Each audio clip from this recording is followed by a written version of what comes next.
sobre o que ele fala.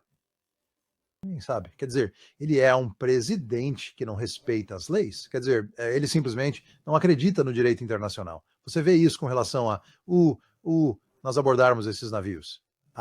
É simplesmente difícil de acreditar. E agora, mais uma vez, ele está a falar sobre a conquista da Groenlândia.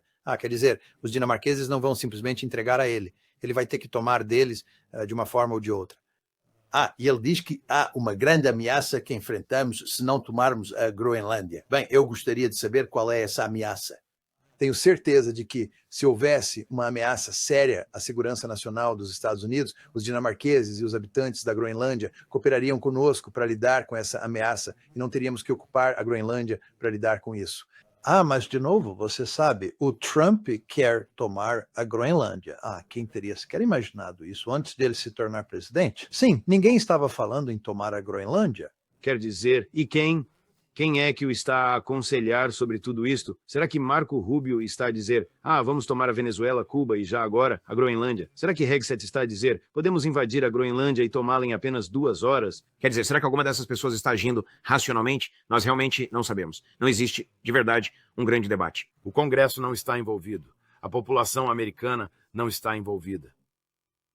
É a política externa dele, caracterizada como atirar sem pensar o que lhe vem à cabeça no momento. Sim, acho que é isso. Mas deixe-me apenas dizer 1 ou 2 palavras sobre a Venezuela versus a Groenlândia. Eu acho que, no que diz respeito à Venezuela, a pessoa principal é Marco Rubio. Sim, eu acho que um ponto que tem sido esquecido em muitas discussões sobre a Venezuela é que, ao estrangular o fluxo de petróleo de lá, você está cortando o fornecimento para Cuba. E é absolutamente essencial para Cuba, que ela receba esse petróleo da Venezuela. E, de fato, o México está agora falando sobre tentar fazer o que pode para substituir o petróleo que está sendo cortado da Venezuela para Cuba, porque os mexicanos entendem que Cuba está em uma situação desesperadora. E, claro, Marco Rubio tem um profundo interesse em desmantelar o regime em Cuba, causando um sofrimento imenso à ilha, para que o regime se renda. E, obviamente, ele deseja fazer o mesmo na Venezuela. Então, eu acho que ele é um jogador-chave lá, e acho que não se deve perder de vista a importância de Cuba, além da Venezuela, com relação à Groenlândia. Acho que isso é só o Trump, talvez o Hegseth também. O Trump, desde o início, estava interessado, antes de Rubio, ser um jogador sério. O Trump estava argumentando sobre tomar a Venezuela. Poder-se-ia argumentar que é presa fácil, e qualquer coisa que seja presa fácil é algo que Trump acabará por colocar na sua mira. E é mais ou menos o que se vê acontecer com a Groenlândia. Sim, sabe, aqui está ele a ridicularizar o presidente Maduro da Venezuela, corte número 2. Você mencionou ataques em terra na Venezuela mais de 15 vezes, mesmo agora, apenas nas suas declarações recentes, porque Maduro deveria levar suas ameaças a sério e o que... Ele pode fazer o que bem entender. Metal? Maduro? E o fim? Ele poderia fazer. Não há resposta. Ele pode fazer o que ele quiser, mas o que bem entender. Quer dizer, nós temos uma armada massiva formada, a maior que já tivemos em toda a nossa história, e, de longe, a maior que já tivemos aqui na América do Sul. Ele pode fazer o que quiser, tudo bem. O que ele quiser fazer, se ele quiser fazer algo, se ele bancar o Durão, será a última vez que ele poderá bancar o Durão. Toda vez que os Estados Unidos se metem em uma briga com um país menor, como o Vietnã, o Iraque, o Afeganistão, o Iêmen, os Houthis, sabe? Nós perdemos. Nós perdemos e perdemos vidas humanas, perdemos bens e perdemos muito dinheiro. Bem, há 2 pontos importantes que precisam ser mencionados aqui. Um deles é que aquela armada que ele tem lá no Caribe está simplesmente parada, sem qualquer movimento, já faz um bom tempo. E eu acredito que a razão para isso é que ele não sabe o que fazer com o Maduro. Ele se colocou numa situação sem saída aqui. Ele se meteu numa verdadeira confusão. E é difícil imaginar como ele conseguirá sair dessa situação. E se ele decidir usar a força militar de uma maneira séria, ele vai causar um enorme prejuízo à política externa americana. não vai ter um final feliz, mas para levar isso um passo adiante, especialmente pensando que esta é a época de festas, que amanhã é Natal, sabe, quando nós tentamos estrangular um país como a Venezuela diretamente e Cuba de forma indireta, nós infligimos um castigo massivo e cruel à população civil. Pode ter certeza que o Maduro vai estar comendo filé mignon hoje à noite e isso não o vai afetar de maneira alguma, de forma relevante, mas o cidadão comum na Venezuela e o cidadão comum em Cuba vai sofrer de forma absolutamente terrível como resultado dessas políticas. E nós corremos por todo o mundo, e isso não é algo peculiar apenas à administração Trump, já fizemos isso no passado também, infligindo punições massivas às populações civis em países por todo o planeta. E no final, eu não consigo entender o que ganhamos com isso. Então, não só nós perdemos, mas todas essas pessoas também perdem. Eu acho tanto de um ponto de vista de direitos humanos e também de um ponto de vista estratégico ou realista, estas são políticas que não fazem o menor sentido. Temos que deixar a Venezuela e Cuba em paz. Se eles fizerem algo que ameace isso, ok, aí podemos ser duros com eles. Mas de maneira nenhuma, Cuba ou Venezuela são uma ameaça aos Estados Unidos. Então, por que infligir um castigo tão grande às populações civis nestes dois países? Eu simplesmente não entendo.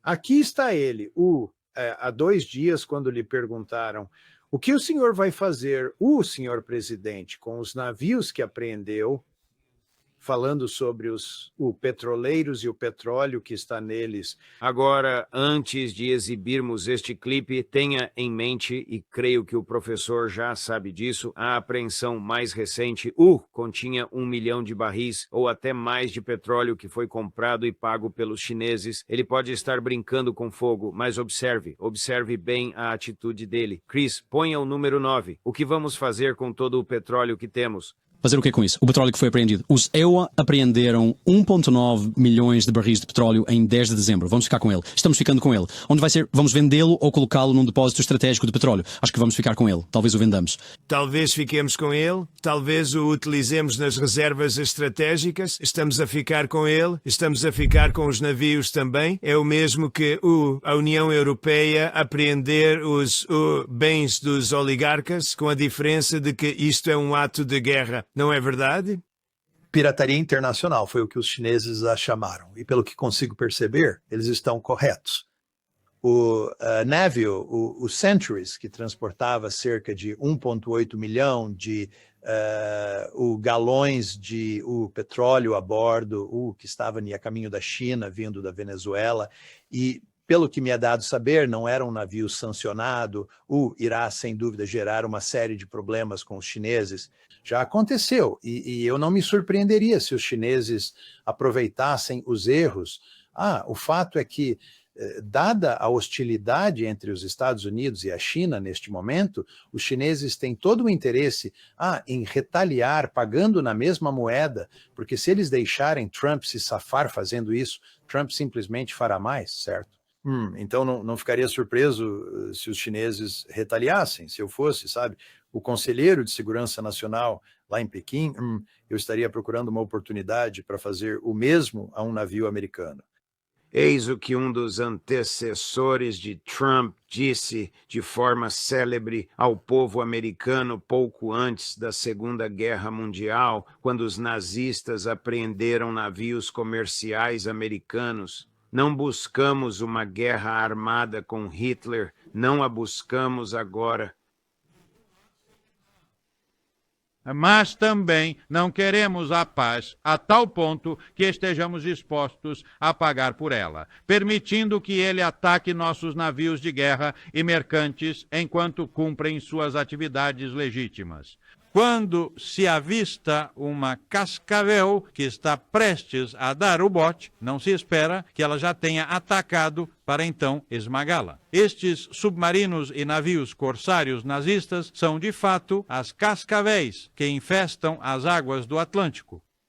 são uma grave ameaça às livres vias de navegação do alto mar. São um direto desafio à nossa soberania. Eles golpeiam o cerne do nosso direito mais precioso quando atacam navios de bandeira americana, símbolos da nossa independência, da nossa liberdade e da nossa própria vida. Muito bem articulado pelo presidente Maduro sobre o massacre em alto mar dessas pessoas nas lanchas e os petroleiros sendo apreendidos. Sim, sim. E voltando novamente à questão da China, é crucial lembrar que Trump tentou ser bastante duro com os chineses em relação às tarifas. Recorde-se, ele planejava aumentar drasticamente as tarifas logo depois de assumir a presidência. Certo? E então os chineses deixaram bem claro para ele, primeiro em 4 de abril e depois em 2 de outubro, que eles tinham cartas importantes para jogar e que possuíam uma grande alavancagem sobre nós, especialmente em relação aos minerais e imãs de terras raras. E Trump foi obrigado a recuar. Então, Trump precisa saber que, ao lidar com os chineses e tentar ser inflexível com eles têm cartas para jogar, e isso se aplica às tarifas. Isso se aplica ao uso de força militar e se aplica ao embarque de navios da Venezuela indo para a China. Então é melhor ele ter muito cuidado aqui. Você falou há alguns minutos sobre os danos à diplomacia americana, como resultado do que Trump está fazendo e pode fazer na Venezuela. Qual é a sua opinião sobre o que ele fez ontem, quando demitiu sumariamente 30 embaixadores do ZPRECTIWA, todos eles diplomatas de carreira, deixando esses postos vazios, ordenou que voltassem para casa imediatamente? Bem, não tenho tanta certeza de que isso nos prejudique tanto em termos diplomáticos. Com certeza não ajuda, mas acredito que prejudica seriamente o Departamento de Estado e todo o corpo diplomático. Quero dizer, para os propósitos de conduzir a diplomacia, você precisa de profissionais, e a maioria dessas pessoas é de fato profissional. Por que você faria isso? O que você está tentando fazer? Você está politizando o Departamento de Estado. Você está basicamente dizendo, essas não são as minhas pessoas. Eu quero me livrar deles e vou substituí-los pela minha própria gente.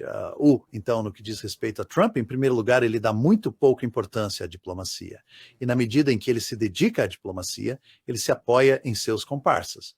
Ele depende de pessoas como Steve Witkoff e Jared Kushner. Essas são pessoas que não possuem absolutamente nenhuma experiência como diplomatas e praticamente não entendem nada de política externa. Mas são os seus comparsas, são os seus amigos. E essas são as pessoas em quem ele quer confiar, porque não confia no establishment da política externa para incluir pessoas no Departamento de Estado. E a pergunta que você tem que se fazer é, esta é uma forma de governar no mundo moderno? E a resposta é, não é. E esta é uma das razões pelas quais estamos tendo tantos problemas. Eu acho pouca perspectiva de que a situação melhore. Parece que, com exceção da América Latina, ele não confia em seu próprio secretário de Estado. Quer dizer, consegue imaginar? Quer dizer, o nosso colega Ray McGovern fez uma imitação engraçada disto. O Marco Rubio a dizer, vou a Moscou na próxima semana. Não vai, o Jared vai. Bem, vou a Genebra para me encontrar com os ministros da NATO-OFAR. Não vai, o secretário do Exército, JD. O colega de quarto do Vance, da Faculdade de Direito, está indo. Fique em casa, Marco, vá se concentrar em derrubar o regime de Cuba. Agora, isso é um tanto hiperbólico, mas existe um fundo de verdade nisso. Sim, é bem interessante o quão pouco impacto o Marco Rubio tem na política externa. Isso me lembra um pouco de quando William Rogers era secretário de Estado de Richard Nixon. E quem era o conselheiro de segurança nacional naquele período?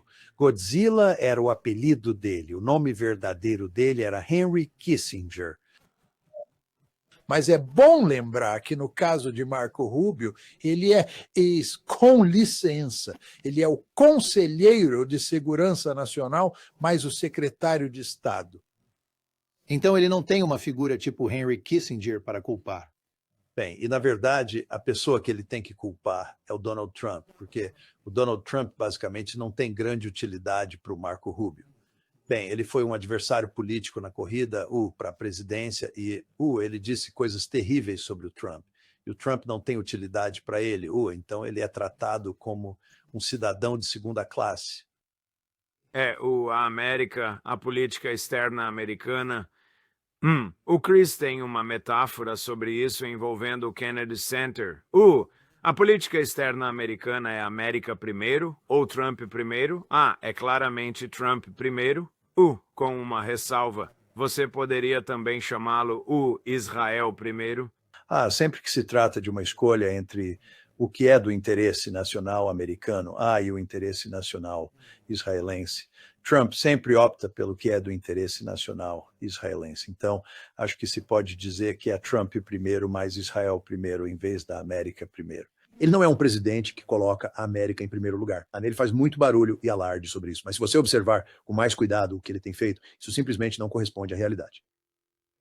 Veja a reação dele quando Mark Levin o proclamar o primeiro presidente judeu, Chris. E ele ama Israel também. Isso é verdade. Tipo, 2 segundos, apenas 2 segundos. Há 6 anos, eu estava aqui em cima. E eu disse, este é o nosso primeiro presidente judeu. É verdade. E agora ele é o primeiro presidente judeu a servir 2 não consecutivos. Não foram presidências consecutivas. Nós te agradecemos. É pura verdade. Por tudo o que fez. 2 vezes ele disse, é verdade. Agora ele podia estar a querer dizer que Mark Levin disse a verdade, ou que se converteu ao judaísmo, ou que era uma metáfora. Bem, eu acho que é a segunda opção, com certeza. Sim, o comportamento do Mark Levin ali é realmente algo que ultrapassa todos os limites. É bastante interessante que ele tenha sentido que podia ir lá e colocar o braço em volta do presidente daquele jeito, e conversar com ele daquela maneira. E dava para perceber, só de observar, que o Trump não estava se sentindo muito à vontade. Ele sabia que aquilo foi na Casa Branca, numa festa de Hanukkah. Penso que há mais ou menos uma semana, acho que foi no início desta semana, por volta, no começo da semana passada, quando o Hanukkah estava começando, e o Trump organizou uma festa de Hanukkah. O último ponto que quero abordar com você antes de desejar Feliz Natal e Ano Novo, e sentirei sua falta durante nossa pausa. Você acha que o escândalo Epstein e as revelações terão algum impacto na política externa de Trump? Eu não acredito que vá afetar a política externa dele de forma significativa. Eu simplesmente não consigo ver isso. Onde é que você vê a conexão? Bem, ainda não vimos isso, mas sabemos pelos 4 passaportes estrangeiros de Epstein e pela sua devoção a Ehud Barak, o ex-primeiro-ministro israelense, e também o chefe do exército de Israel, que se ele não era um agente do Mossad, ele certamente era um ativo do Mossad. Sabemos também que o uso de chantagem é uma técnica clássica, uma técnica bem clássica do Mossad. Bem, alguns pontos. Primeiro, ainda não vimos nenhuma evidência de chantagem até agora. E no que diz respeito à conexão israelense, a ligação entre Epstein e Israel, já existe uma quantidade considerável de evidências e certamente surgirão ainda mais provas dessa conexão no futuro. Eu simplesmente não creio que isso vai importar muito para o Trump à medida que essa informação se torna pública. Eu acredito que o que realmente importa para o Trump e que terá uma importância colossal, não só para ele, mas também para Vance, para Rubio e para outros republicanos que aspiram a sucedê-lo, é o que se passa no seio da base republicana relativamente às suas posições em relação a Israel. Há uma verdadeira divisão dentro da base republicana, assim como na base democrata em relação a Israel. Há muitos republicanos que estão fartos e cansados desta política de Israel primeiro, que os Estados Unidos têm tido há muito tempo. Então, isso levanta uma série de questões importantes sobre a forma como o Trump se movimenta, durante os seus últimos 3 anos de mandato, no que diz respeito às suas relações com Israel, e para pessoas como Vance e também como Rubio, que estão considerando uma candidatura no futuro, eles precisarão determinar de que lado dessa grande divisão eles vão se posicionar. E Eu acho que realmente não há um meio termo aqui. E eu acho que isso vai criar problemas enormes, tanto para Vance quanto para Rubio, mas também vai criar problemas para Trump. Então, não vejo o caso Epstein como um grande problema para ele em termos de conduzir a política externa. Penso que toda a questão do descontentamento de muitos republicanos em relação à nossa relação com Israel tem uma grande probabilidade de lhe causar problemas no futuro. Ele vai ter que descobrir de que lado se posicionar. Isso vai causar-lhe problemas, acredito. Na segunda-feira, dia 29 de dezembro, o presidente Trump terá um encontro com o primeiro-ministro Netanyahu. Foi o presidente Trump quem convidou o primeiro-ministro Netanyahu ou foi o próprio Netanyahu que se convidou? Esta é a quinta reunião presencial nos 11 meses de Trump na presidência. Para ser tecnicamente mais preciso, é a sexta reunião, porque houve também aquele encontro em Jerusalém. Tem razão. Pois é, já se encontraram 6 vezes. Imagino que, neste caso, Netanyahu o tenha iniciado. Não se tem a sensação, ao ouvir a Casa Branca falar sobre esta visita, que eles estejam entusiasmados. Parece que Netanyahu quer vir e informar Trump sobre por que é hora de pensar em atacar o Irã de novo. Acho que Trump não quer ouvir isso. Lembre-se, ele declarou uma grande vitória depois do bombardeio de 22 de junho. Certo. Todas as capacidades nucleares do Irã foram obliteradas. Então, por que os atacamos, bebê? Bem, não há razão para atacá-los, segundo Trump, porque resolvemos o problema. Além disso, Trump corre o grande perigo de, se for arrastado a atacar o Irã novamente, isso se tornar uma guerra sem fim. Em junho, quando atacamos, em 22 de junho, foi um evento isolado. Entramos, bombardeamos aqueles locais iranianos e declaramos vitória. E esse foi o fim da história. Pelo menos foi o que Trump pensou, mas ele deveria ter entendido, talvez até tenha entendido, que quando se lida com os israelenses, nunca é o fim da história, seja falando dos palestinos, do Líbano, da Síria, do Irã, ou do que quer que seja. Então os israelenses estão de volta e estão pensando em atacar o Irã novamente. E não creio que Trump tenha qualquer apetite para isso. Professor Mearsheimer, muito obrigado. Obrigado por tudo o que fez por nós durante o ano passado. Como vocês devem saber, no último fim de semana nós atingimos a marca de 100 milhões de visualizações neste programa, graças em grande parte às suas extraordinárias, inteligentes, corajosas análises que nos oferecem toda semana. Obrigado pela colaboração profissional e pela amizade pessoal. Espero que tenha um ótimo recesso de fim de ano e esperamos vê-lo no início de janeiro. Igualmente, George, Feliz Natal para você e que ultrapasse a marca dos 200 milhões no próximo ano. Deus te abençoe. Obrigado, John. Tudo de bom para você.